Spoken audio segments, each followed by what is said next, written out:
So today I'm going to be changing the tire on my wood splitter that I bought a few years ago. This tire constantly goes flat on me. I fill it up with air and about an hour later I've got a flat all over again. And it's really annoying when I take it out to the woods and want to split wood right out in the woods.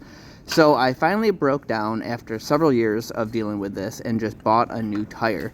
Now, buying the new tire wasn't as easy as I figured it would be because it turns out Woods stopped making wood splitters, so I couldn't just go to a Woods dealer and get this tire.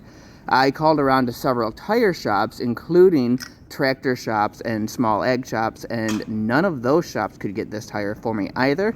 So eventually I caved and I went to Amazon and I was able to find the exact tire that actually even came with the new pre-greased wheel bearings and cap. And I ordered it just a couple days ago. It came all the way from Colorado in just 2 business days. Now, if you're doing this at home and you've never done this before, you've got to be really careful taking your tire off because the wheel bearings will just fall right out. So make sure you pay close attention, keep the bearings, keep the cotter pin because you're going to definitely have to reuse that along with the washers and the nut that holds the tire on.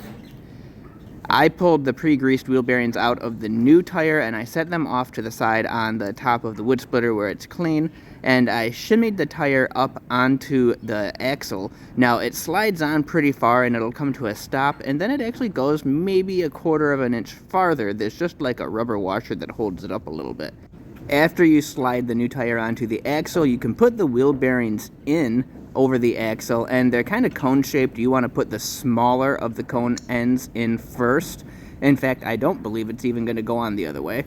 The original tire had 3 washers that were in there to hold the tire nut on, and I had to actually pop one of them back off. With the new tire, I could only use 2 of the washers if I wanted to get that cotter pin in. You'll see I take the bolt and I put the bolt back on, and I can't quite get it on as far as I need to. I tighten it up and I just can't find the hole for the cotter pin, and once I do, just a little bit, the tire barely moves. So I'm going to take that lug back off and I'm going to pull one of those washers off.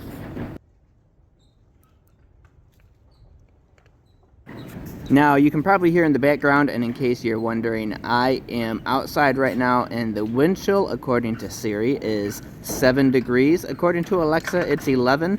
Either way, it's pretty chilly out here. I've been stacking firewood, so I'm nice and warm. However, my hands are getting a little cold. Okay, I can tighten that lug nut up a little bit and I can actually see the hole where the cotter pin goes through starting to come out. So I'm just going to slide that original cotter pin back in place because there's nothing wrong with it, and this did not come with a new cotter pin.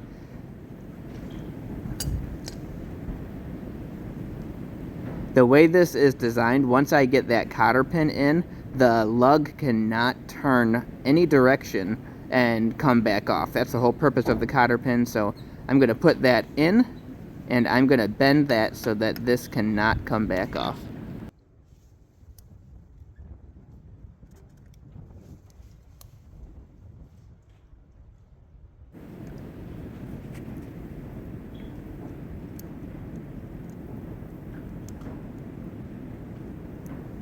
Once I bend both ends of the lug nut, I'm going to just put the cap on. It came with a brand new cap, so it's going to be nice and shiny compared to the one on the other side on the other tire that's a little bit older, not quite so shiny, but it fits nicely over there, and I'm just going to use this piece of wood that fell here to tap that in all the way. That way I'm not bending up the cap. In case you've never done this before and you have absolutely no clue, just keep in mind when you're putting your tire on, you need the valve stem on the outside. I'm going to try to copy the link to the correct tire that fit this in the comments. If I can't get it, I'll at least put the description.